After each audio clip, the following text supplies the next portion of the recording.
Last episode में हमने देखा था कि एलेक्स ने मीटिंग में इमोर्टल क्रिएचर की मदद से 3 अपर वर्ल्ड के लोगों को मरवा दिया था, जिसके बाद वो मीटिंग वहीं खत्म हो गई थी। इसलिए एलेक्स वापस अपने सी किंगडम आ गया था, जिसके बाद एलेक्स ने डिसाइड करा था कि वो जल्द से जल्द लोअर वर्ल्ड के सारे काम खत्म कर देगा। इसलिए वो बूटियन पेविलियन के सभी जिंदा लोगों को ढूंढ लेता है, क्योंकि उसे अब बूटियन पेविलियन फिर से बनाना था। लेकिन सबसे पहले एलेक्स को उन लोगों को मारना था जिन्होंने बूटियन पेविलियन पर हमला किया था। इसलिए एलेक्स अपनी आर्मी की मदद से सबसे पहले त्योबा क्लैन को खत्म कर देता है। पर तभी वहां 9 हेड लायन एलेक्स से मदद मांगने आ गया था, क्योंकि उसके लोगों को एक टर्टल परेशान कर रहा था। तो एलेक्स उस टर्टल के पास जाकर अपनी पावर दिखाता है, जिसे देखकर वो टर्टल एलेक्स पर अटैक करने की कोशिश करता है, लेकिन उसका कोई अटैक कामयाब नहीं हो पाता। अब आगे तो एपिसोड 95 की शुरुआत में हम देखते हैं कि वो टर्टल एलेक्स की पावर देखकर डर चुका था। तभी 9 हेड भी उसकी गर्दन पर तलवार रख देता है, जिसे देखकर वो टर्टल अपने बारे में बताने लगता है कि उसका जन्म माउंट जीफू में हुआ था। इसके बाद वो टर्टल उन सबको बताता है कि कुछ समय पहले एक अपर वर्ल्ड का मास्टर लोअर वर्ल्ड में आ गया था, क्योंकि उसका गोल्डन कंडेंसेशन सेक्ट के साथ कोई पंगा था, जिसकी वजह से गोल्ड कंडेंसेशन सेक्ट के लोगों को अपने आप को बचाने के लिए 3.3 मीटर की गोल्डन बॉडी बनानी पड़ी थी। ये सुन के एलेक्स उस टर्टल से कहता है कि ये सब क्या बकवास कर रहे हो, इससे तुम्हारा क्या लेना देना है, तुम बस मुझे अपने बारे में बताओ। ये सुन के वो टर्टल डरते हुए कहता है कि कुछ दिनों पहले जब मैं जीफू माउंटेन के स्पिरिट पूल के बाहर बैठा था, तब मुझे पता चला कि उस मास्टर को किसी बीस्ट व्हीकल की जरूरत है। इसलिए मैं उसे इम्प्रेस करने के लिए यहाँ आ गया, ताकि मैं उस मास्टर को दिखा सकूं कि लोअर वर्ल्ड में बहुत राज चलता है। ये सुन के एलेक्स उसे कहता है कि तुम्हारी स्पीड भी बहुत तेज है, साथ ही तुम किसी का व्हीकल भी बनना चाहते हो, तो क्यों ना तुम मेरे ही व्हीकल बन जाओ। इस पे वो टर्टल साफ मना करते हुए बोलता है कि मैं बहुत बूढ़ा हो गया हूँ और ज्यादा देर तक अब नहीं दौड़ सकता। ऊपर से किसी को पीठ पर बिठाने की वजह से मेरी कमर में भी दर्द होता है। जिस पे एलेक्स उसे कहता है कि अच्छा ऐसी बात है, तो चलो हम सब तुम्हारा टर्टल सूप बनाकर पी जाते हैं। ये सुन के वो टर्टल घबराते हुए कहता है कि लगता है मैं कुछ गलत बोल गया हूँ। टर्टल्स की लाइफ तो 1000 साल तक होती है और अभी तो मैं बस टीनेजर ही हूँ। ऊपर से मैंने उड़ने में तो इंजीनियरिंग कर रखी है, इसलिए मैं तुम्हारा व्हीकल बनने के लिए बिल्कुल परफेक्ट हूँ। तो ये सुन के एलेक्स उस टर्टल को हाथ लगाते हुए कहता है कि अच्छा ठीक है, तो आज से मैं तुम्हें सैनी बुलाऊंगा। इस पे वो टर्टल कहता है कि ये तो बड़ा गंदा नाम है। ये सुन के एलेक्स सैनी को घूर के देखने लगता है, जिसकी वजह से सैनी बहुत ज्यादा डर जाता है और कहता है कि इस नाम ने तो मेरा दिल ही छू लिया। देखो देखो, खुशी के मारे मेरे आंसू आ रहे हैं। ये सुन के मारिया और बाकी सब हंसने लगते हैं। आगे एलेक्स सैनी पर बैठकर बाकी सबके साथ बुलाओ पेविलियन पर अटैक करने वाले दूसरे एनिमी को मारने के लिए माउंट जीलिंग जाने लगता है। जहाँ जाते वक्त एलेक्स सैनी से कहता है कि कहीं हम तुम्हें ज्यादा तकलीफ तो नहीं दे रहे और तुम्हारा हमसे पीछे छुड़ाने का तो मन नहीं कर रहा। ये सुन के सैनी बोलता है कि नहीं नहीं, भगवान की कसम ऐसा कुछ नहीं है। ऊपर से अगर मैं भाग भी गया तो मैं लोअर वर्ल्ड में अकेले रह नहीं सकता और अपर वर्ल्ड में जा नहीं पाऊंगा, क्योंकि वहां का पोर्टल ही बड़ी मुश्किल से खुल पाता है। इस पे एलेक्स उसे कहता है कि अच्छी बात है, तुमने जल्दी ही अपनी रिस्पॉन्सिबिलिटी मान ली। अब थोड़ी देर बाद वो सब उस माउंटेन रेंज के सेंटर में आ जाते हैं। तभी एलेक्स देखता है कि उस जगह पर कब्रिस्तान बना हुआ था और वहाँ लोग बैठकर रो रहे थे। तो ये देखकर एलेक्स सोचता है कि ये जगह तो पावरफुल कल्टीवेटर्स का हिडन प्लेस हुआ करता था, तो ये कब्रिस्तान कैसे बन गया। इसलिए एलेक्स बाकी सबसे कहता है कि ये कोई ट्रैप हो सकता है, इसलिए सब संभल कर रहना। उसी वक्त उन सबको उसी कब्रिस्तान की तरफ से एक आवाज आती है, जो एलेक्स से कहती है कि मुझे पता था कि तुम यहाँ जरूर आओगे, क्योंकि हर पाप की सजा होती है। अब वो आवाज सुनकर सैनी उन सबको उस आवाज के पीछे कब्रिस्तान में ले आता है, जहाँ उन सबको अपने सामने एक ओल्ड मैन दिखता है, जिसकी वो आवाज थी। तभी ट्रेसी उस ओल्ड मैन से पूछती है कि इस कब्रिस्तान में कौन दफन है। इस पे वो ओल्ड मैन कहता है कि ये पावरफुल कल्टीवेटर्स का हिडन प्लेस था, तो फिर ये कब्रिस्तान भी उन्हीं का होगा। ये तो सिंपल सी बात है। इधर सैनी एलेक्स से कहता है कि मुझे ये ओल्ड मैन थोड़ा अजीब लग रहा है, इसलिए इससे संभल कर रहना।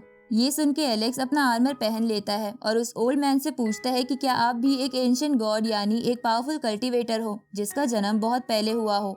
ये सुन के वो ओल्ड मैन एलेक्स से बोलता है कि मैंने अपनी पूरी लाइफ में 3 डिजास्टर देखे हैं, तो तुम्हें क्या लगता है मेरी उम्र कितनी होगी। ये सुन के एलेक्स समझ जाता है कि वो ओल्ड मैन एंशिएंट गॉड ही है, लेकिन वो उस ओल्ड मैन से बोलता है कि आप मुझे डरावने और पावरफुल तो नहीं लग रहे। इस पे वो ओल्ड मैन एलेक्स को बताता है कि उसका एनर्जी सोर्स अब बिल्कुल खाली हो गया है, इसलिए अब एलेक्स को उससे डरने की जरूरत नहीं है। ये सुन के सैनी उस ओल्ड मैन से बोलता है कि जब तुम्हारे पास कोई पावर नहीं बची तो तुम हमें डराने के लिए इस अजीब से एक्सेंट में क्यों बात कर रहे हो। पर तभी एलेक्स उसे चुप करा देता है, जिसके बाद वो उस ओल्ड मैन से पूछता है कि क्या आपने खुद अपना एनर्जी सोर्स खाली करा था, क्योंकि मुझे लगता है कि आप उसे वापस भर सकते हो। इस पे वो ओल्ड मैन बोलता है कि हाँ, मैंने अपने आप को और अपने लोगों को डिजास्टर से बचाने के लिए उसे खुद खाली करा था, लेकिन अब उसे वापस से भरना बहुत ज्यादा मुश्किल है।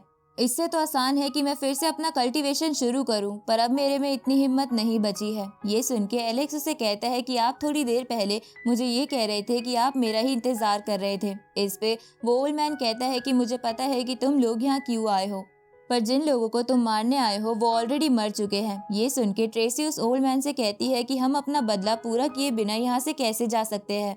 इस पे वो ओल्ड मैन कहता है कि ये हिडन प्लेस अब बस कब्रिस्तान बन के रह गया है और यहाँ बस उन लोगों के बच्चे और बूढ़े माँ बाप बचे हैं। तो क्या तुम उन लोगों को और पीट के उनकी जिंदगी नरक बनाना चाहते हो। ये सुन के एलेक्स सोचता है कि हमारे दुश्मन तो खत्म हो चुके हैं, इसलिए अब बाकी लोगों से बदला लेने का कोई फायदा नहीं है। तभी एलेक्स के साथ आया बूटियान पेवेलियन का वो लड़का उस ओल्ड मैन से बोलता है कि हम यहाँ बस अपने दुश्मन को मारने आए थे, पर हम इनोसेंट लोगों पर हाथ नहीं उठाएंगे। लेकिन मुझे इस बात का भी दुख है कि इन लोगों की मौत हमारे पेवेलियन मास्टर्स नहीं देख पाए। इसके बाद एलेक्स बाकी सबके साथ वहां से जाने लगता है, पर तभी वो ओल्ड मैन एलेक्स को रोकता है और उससे कहता है कि मैं तुम्हारा शुक्रिया अदा करता हूँ कि तुमने इनोसेंट लोगों को कुछ नहीं कहा। इसलिए वो ओल्ड मैन बदले में एलेक्स को एक फीनिक्स रेन स्टोन देता है, जिसे अगर एलेक्स अपने आर्मर से मिलाएगा तो उसका आर्मर और भी मजबूत हो जाएगा। तो अब एलेक्स वो गिफ्ट लेकर उसे थैंक यू बोलते हुए उस जगह से निकल जाता है और जाते वक्त बोलता है कि अब बस हमारा आखिरी दुश्मन जीलिंग बीस्ट माउंटेन रह गया है। इस तरफ हम जेस यानी एलेक्स के भाई को देखते हैं जो कल्टीवेशन कर रहा था।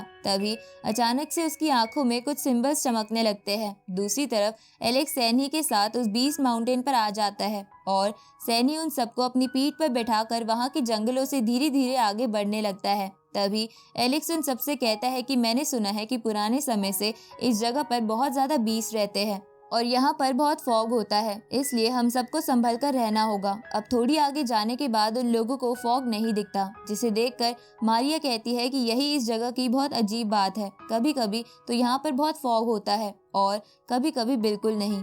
उसी वक्त एलेक्स के उस प्रिमोर्डियल रिकॉर्ड में कुछ हलचल होने लगती है, जिसे देखकर एलेक्स सोचता है कि कहीं इसका यहाँ एक और पार्ट तो नहीं। तभी ट्रेसी वो प्रिमोर्डियल रिकॉर्ड देखकर एलेक्स से पूछती है कि ये क्या है, लेकिन एलेक्स उसे कुछ नहीं बताता और वो प्रिमोर्डियल रिकॉर्ड को रख लेता है। उसी वक्त सैनी को बहुत ही अच्छी खुशबू आने लगती है, तो सैनी उसी डायरेक्शन में जाने लगता है, जहाँ थोड़ी दूर जाने पर उसे एक थंडर ट्री दिखता है जिसपे लाइटनिंग फ्रूट लगे थे। तभी मारिया सबको बताती है कि मैंने सुना है कि लाइटनिंग फ्रूट खाने से बॉडी की लाइटनिंग पावर बढ़ जाती है। तो ये सुन के वो बुलाओ पेवेलियन का स्टूडेंट कहता है कि मुझे ये फ्रूट थोड़े अजीब लग रहे हैं, क्या ये खाने लायक भी है।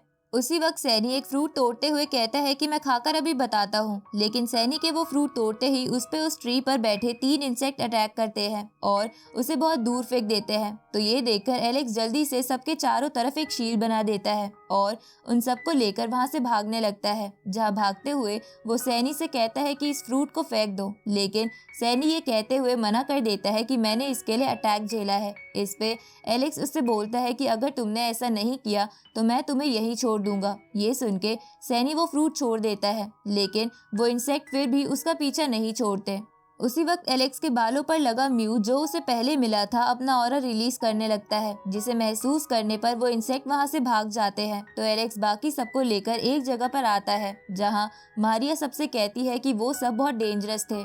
ये सुन के वो पेवेलियन का स्टूडेंट बोलता है कि शुक्र मनाओ वो इंसेक्ट बस अभी छोटे थे, अगर वो फुल्ली ग्रो होते तो वो किसी डिवाइन फ्लेम कल्टीवेटर्स को भी मार सकते थे। तभी सैनी उन सबको कई सारे लाइटनिंग फ्रूट दिखाते हुए कहता है कि मैंने थंडर ट्री से एक नहीं बल्कि कई सारे फ्रूट्स तोड़े थे। अब सैनी एक फ्रूट खाने की कोशिश करता है, लेकिन उसे बहुत तेज बिजली का झटका लगता है, इसलिए वो उस फ्रूट को बाहर निकाल देता है। तो एलेक्स उसे कहता है कि अगर तुमने ये तोड़ ही लिए हैं तो इन्हें अपने पास रखो और वेस्ट मत करो, हम बाद में इसका कोई सोल्यूशन ढूंढ लेंगे। उसी वक्त उनकी तरफ कई सारे बीस्ट आने लगते हैं, जिसे देखकर उन्हें समझ नहीं आता कि वो सच में बीस्ट है या कोई इल्यूजन, क्योंकि उनकी संख्या बहुत ज्यादा थी।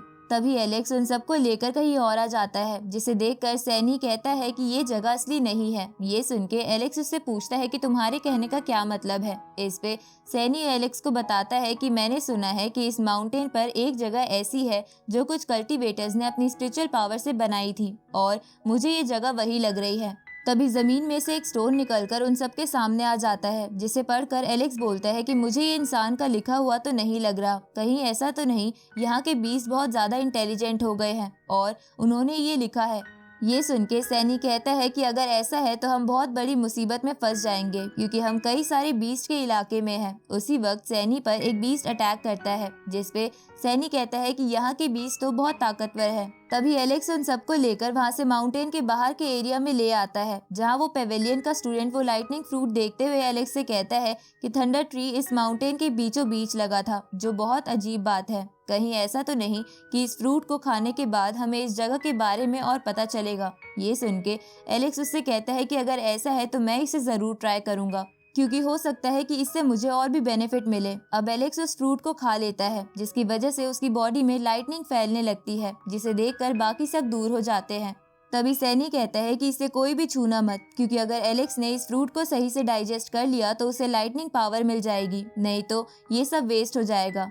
अब एलेक्स को वो फ्रूट आराम से डाइजेस्ट करता देख सैनी भी उस फ्रूट को फिर से खाने की कोशिश करता है, लेकिन उसी वक्त एलेक्स की बॉडी के अंदर पॉइजन फैल जाता है और वो सैनी से कहता है कि इसे मत खाना, लेकिन इसमें बहुत देर हो गई थी क्योंकि वो उस फ्रूट को खा चुका था। उसी वक्त वहाँ पर व्हाइट टाइगर किंग आ जाता है, जो वनरेबल लेवल पर था और वो भी उनमें से था जिसने बूटियन पेवेलियन पर अटैक करा था। अब वो व्हाइट टाइगर उन सबसे कहता है कि मैं तो छुप कर तुम्हें मारने का मौका ढूंढ रहा था, पर तुमने तो इस फ्रूट को खा के खुद ही की मौत चुन ली। अब एलेक्स उस व्हाइट टाइगर को देखकर पहचान जाता है और उससे कहता है कि तुम तो ब्रेक थ्रू करके अगले लेवल पर आ गए हो। ये सुन के वो व्हाइट टाइगर हंसते हुए कहता है कि हाँ, मैं तो अगले लेवल पर पहुंच गया, पर तुम और ये टर्टल तो मरने वाले हो, क्योंकि उस लाइटनिंग फ्रूट में पॉइजन था। उसी वक्त वो व्हाइट टाइगर सबको जल्दी से खत्म करने के लिए उन पे अटैक करता है, लेकिन एलेक्स उस अटैक को रोक लेता है और अपनी रीइंकार्नेशन टेक्निक से सैनी और अपनी बॉडी से पॉइजन बाहर निकालते हुए कहता है कि मुझे पता ही था अगर मैं ऐसा करूंगा तो तुम जरूर बाहर आ जाओगे। अब वो व्हाइट टाइगर एलेक्स से पूछता है कि तुमने वो पॉइजन अपनी बॉडी से कैसे निकाला। इस पे एलेक्स उसे कहता है कि ये तो मेरे लिए आम बात थी, मैंने तो बस उस लाइटनिंग फ्रूट को बस अच्छे से समझ लिया था, पर तुम बेवकूफ मेरे जाल में फंस के बाहर आ गए। ये सुन के व्हाइट टाइगर एलेक्स से बोलता है कि तुम कुछ भी चालाकी कर लो, पर तुम वेनरेबल लेवल पर नहीं हो, इसलिए मैं तुम्हें आराम से मार दूंगा, क्योंकि मैंने पहले भी बूटियन पेवेलियन के कई कुत्तों को मारा है जिनके सर मेरे पास रखे हैं, और आज उन सरों में तुम्हारे सर भी ऐड हो जाएंगे। ये सुन के एलेक्स उसे कहता है कि ऐसा तो तब होगा ना जब मैं तुम्हें यहाँ से जिंदा जाने दूंगा। उसी वक्त वो व्हाइट टाइगर एलेक्स पर फायर बॉल से अटैक करता है, लेकिन एलेक्स उस अटैक को लाइटनिंग पावर से रोक लेता है, जिसे देखकर वो व्हाइट टाइगर हैरान हो जाता है। तो एलेक्स उसे कहता है कि तुम सच में बहुत बड़े गधे हो, तुम्हारे पास थंडर ट्री था लेकिन आज तक तुम उसके फ्रूट को डाइजेस्ट नहीं कर पाए। इस पे वो व्हाइट टाइगर एलेक्स से कहता है कि अभी से इतना खुश मत हो। तभी वो व्हाइट टाइगर किसी को सिग्नल भेजता है और वहाँ पर 2 और बीस्ट आने लगते हैं, जिन्हें देखकर एलेक्स बोलता है कि सभी संभल कर रहना, क्योंकि मुझे ये भी बीस्ट के किंग्स ही लग रहे हैं। इस तरफ हम उन बीस्ट की हल्की सी झलक देखते हैं, जिनमें एक एलिफेंट बीस्ट था और दूसरा लायन बीस्ट, जो दोनों ही बहुत खतरनाक लग रहे थे। और इसी के साथ ये एपिसोड यही खत्म होता है।